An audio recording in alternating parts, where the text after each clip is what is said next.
Hello नमस्कार, welcome back to Gargi news India. मैं आस्था शर्मा। तो आइए आज की कुछ बड़ी खबरों पे नजर डालते हैं। भारत और अमेरिका ने 10 साल का रक्षा समझौता किया। रक्षा मंत्री राजनाथ सिंह ने अपने अमेरिकी समकक्ष पीटर हेगसेथ से मुलाकात के दौरान कहा कि यह समझौता भारत अमेरिका रक्षा संबंधों के पूरे दायरे में नीतिगत दिशा प्रदान करेगा। दोनों देशों ने 10 साल की रक्षा रूपरेखा पर हस्ताक्षर किए, जिसे राजनाथ सिंह ने दोनों देशों के बीच बढ़ते रणनीतिक सहयोग का संकेत बताया। पूर्व क्रिकेटर और कांग्रेस नेता मोहम्मद अजहरुद्दीन ने तेलंगाना मंत्रिमंडल में मंत्री पद की शपथ ली। राज्यपाल जिष्णु देव वर्मा ने हैदराबाद स्थित राजभवन में आयोजित समारोह में उन्हें पद और गोपनीयता की शपथ दिलाई।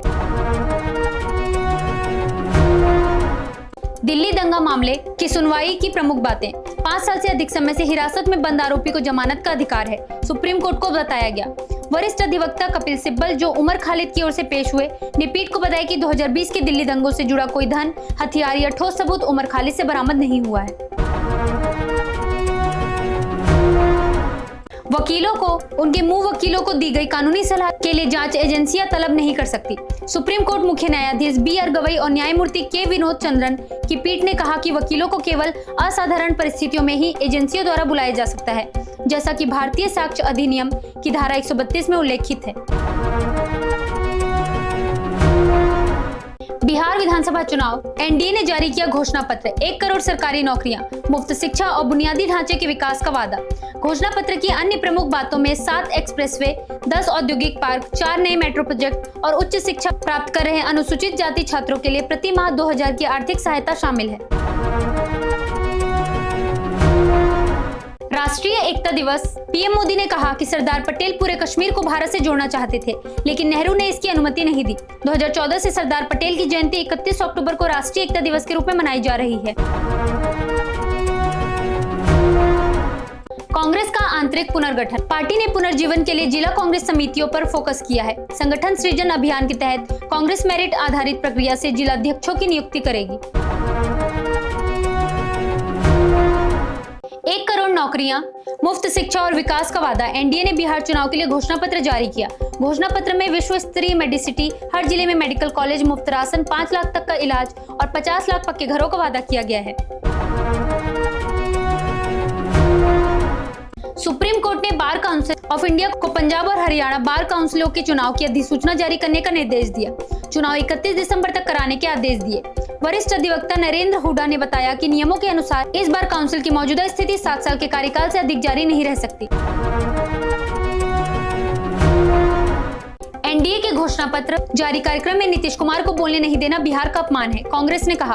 कांग्रेस नेता अशोक गहलोत ने 26 सेकंड के घोषणा पत्र विमोचन को झूठ की लड़ी बताते हुए एनडीए की नेतृत्व पारदर्शिता पर सवाल उठाए। सीबीआई टीम ने करूर भगदड़ स्थल का दौरा किया। एसपी प्रवीण कुमार के नेतृत्व में टीम ने इलाके की भौगोलिक स्थिति, आसपास की सड़कों और उस स्थान का निरीक्षण किया जहां तमिलगा वैत्री कजगम के अध्यक्ष विजय ने अपने कारवा से भीड़ को संबोधित किया था। छत्तीसगढ़ शराब घोटाला मामला, सुप्रीम कोर्ट ने चैतन्य बघेल की गिरफ्तारी को चुनौती पर ईडी से जवाब मांगा। न्यायमूर्ति सूर्यकांत और जयमल्य बागची की पीठ ने यह भी सवाल उठाए कि जांच एजेंसियां शुरू से ही मुकदमे की कार्रवाई को क्यों रोक रही है। मेरी व्यक्तिगत राय में आरएसएस पर प्रतिबंध लगाया जाना चाहिए, मल्लिकार्जुन खड़गे ने कहा। खड़गे ने यह भी कहा कि आरएसएस हमेशा नेहरू और पटेल के बीच मतभेद दिखाने की कोशिश करता रहा, जबकि दोनों के आपसी संबंध बहुत अच्छे थे और उन्होंने एक दूसरे की प्रशंसा की थी।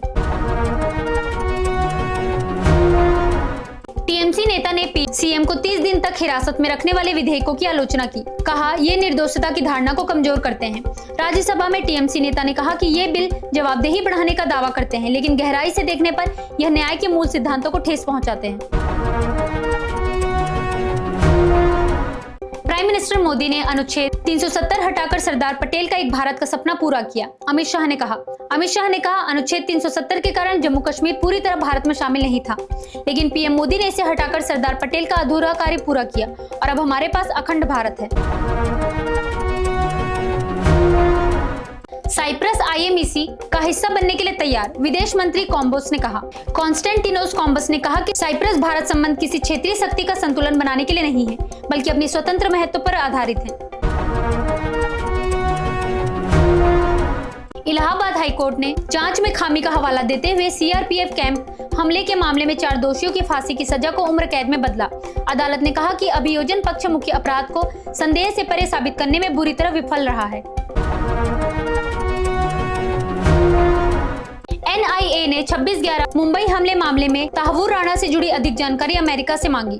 जून में अदालत के आदेश के बाद एजेंसी ने 2011 में दायर की गई चार्जशीट से संबंधित दस्तावेजों की आपूर्ति पर आपराधिक प्रक्रिया संहिता की धारा 207 के तहत अनुपालन रिपोर्ट जमा की है। सरदार पटेल की जयंती पर इस वर्ष से वार्षिक परेड का आयोजन होगा, अमित शाह ने कहा।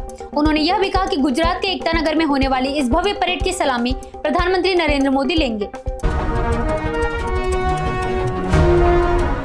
भारत अफगानिस्तान में जल विद्युत परियोजनाओं के निर्माण में मदद करने के लिए तैयार, विदेश मंत्रालय ने कहा। तालिबान के कार्यवाहक विदेश मंत्री आमिर खान मुत्ताकी की 10 अक्टूबर की यात्रा के दौरान जारी संयुक्त बयान में जल विद्युत सहयोग को शामिल किया गया था। सरकार जल्द ही नया बीज अधिनियम लाएगी, कृषि मंत्री ने कहा। उन्होंने बताया कि इससे पहले यूपीए और एनडीए दोनों सरकारें किसान संगठनों के विरोध के कारण बीज अधिनियम में संशोधन करने में असफल रही थी। दक्षिण कोरिया में हुए अमेरिका चीन शिखर सम्मेलन पर विदेश मंत्रालय ने कोई टिप्पणी नहीं की, जबकि विशेषज्ञों ने क्षेत्रीय प्रभावों को लेकर चेतावनी दी। वार्ता के बाद अमेरिका ने चीन पर टैरिफ घटाकर 47% कर दिया है, जिससे भारत 50% के साथ सबसे अधिक शुल्क वाले देश बन गए हैं। प्रियंका गांधी वाड्रा ने नई शिक्षा नीति को विचारधारात्मक ब्रेन वॉशिंग कहा, तो शिक्षा मंत्री धर्मेंद्र प्रधान ने इसे राजनीतिक अवसरवाद बताया। प्रधान ने कहा कि अगर नवाचार, आलोचनात्मक सोच और भारत की विरासत पर गर्व सिखाना विचारधारा है, तो यह राष्ट्र निर्माण की विचारधारा है। भारत ने पाकिस्तान सीमा के पश्चिमी सेक्टर में तीनों सेनाओं का संयुक्त युद्धाभ्यास शुरू किया। त्रिशूल अभ्यास भारतीय जल सेना, भारतीय थल सेना, नौसेना और वायुसेना की संयुक्त संचालन क्षमता और रणनीतिक तैयारी को प्रदर्शित करता है। कांग्रेस ने गृह मंत्री अमित शाह से पूछा, क्या विदेशियों की पहचान करना चुनाव आयोग की जिम्मेदारी है? कांग्रेस ने यह भी सवाल किया कि बिहार में चुनाव आयोग के विशेष पुनरीक्षण अभियान के दौरान कितने घुसपैठियों की पहचान की गई है। न्यायमूर्ति सूर्यकांत बने भारत के 53वें मुख्य न्यायाधीश। वे 24 नवंबर से करीब 15 महीनों तक मुख्य न्यायाधीश पद संभालेंगे। सैमसंग वॉलेट अब डिवाइस पर बायोमेट्रिक के माध्यम से यूपीआई से जुड़ी छोटी ट्रांजैक्शन को सपोर्ट करेगा। वर्तमान में यूपीआई लाइट उपयोगकर्ता छोटे भुगतान बिना पिन डाले कर सकते हैं। महिला क्रिकेट विश्व कप, हरमनप्रीत और जेमिमा की बल्लेबाजी पर ऑस्ट्रेलियाई ड्रेसिंग रूम भी तालियां बजाएगा, एलिसा पेरी ने कहा। भारत ने महिला एक दिवसीय क्रिकेट इतिहास का सबसे बड़ा रन चेस कर दक्षिण अफ्रीका के खिलाफ रविवार के फाइनल में जगह बनाई। हॉकी खिलाड़ी और केरल के पहले ओलंपिक पदक विजेता मैनुअल फ्रेडरिक का निधन। उन्होंने 7 वर्षों तक भारतीय टीम के लिए खेला और 2019 में खेल में योगदान के लिए ध्यानचंद खेल रत्न पुरस्कार से सम्मानित किए गए थे। शी जिनपिंग ने एपीईसी शिखर सम्मेलन में मुक्त व्यापार की रक्षा का वादा किया, जबकि डोनाल्ड ट्रंप ने इस प्रमुख बैठक को नजरअंदाज किया। चीनी राष्ट्रपति ने 31 अक्टूबर को दक्षिण कोरिया में ग्योगंजू में शुरू हुए एपीईसी सम्मेलन में मुख्य भूमिका निभाई। चीन और कनाडा के नेताओं ने 2017 के बाद पहली बार औपचारिक वार्ता की। दोनों देशों के रिश्ते 2018 में उस समय बिगड़ गए थे, जब वैंकूवर में एक चीनी टेलीकॉम अधिकारी की गिरफ्तारी के बाद चीन ने 2 कनाडाई नागरिकों को जासूसी के आरोप में हिरासत में लिया था। अफगानिस्तान सरकार से आश्वासन मिलने के बाद पाकिस्तान ने कहा संघर्ष विराम बरकरार है। 6 नवंबर को इस्तांबुल में होने वाली वार्ता 2021 में तालिबान की सत्ता में वापसी के बाद से दोनों पड़ोसी देशों के बीच हुई सबसे घातक झड़पों के बाद आयोजित की जा रही है।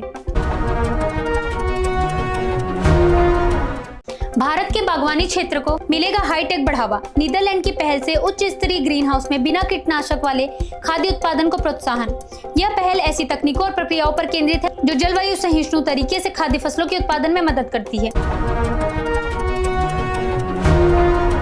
कनाडाई अदालत ने भारतीय मूल के व्यक्ति को 2022 की हत्या के मामले में 25 साल की सजा सुनाई। बलराज बसरा 2022 में ब्रिटिश कोलंबिया विश्वविद्यालय के गोल्फ क्लब में विशाल वलिया की गोली मारकर हत्या के मामले में दोषी ठहराया गया तीसरा व्यक्ति है। तो ये थी आज की कुछ बड़ी खबरें। बने रहिए गार्गी न्यूज इंडिया के साथ। मैं आस्था शर्मा आपसे फिर मिलती हूँ। धन्यवाद।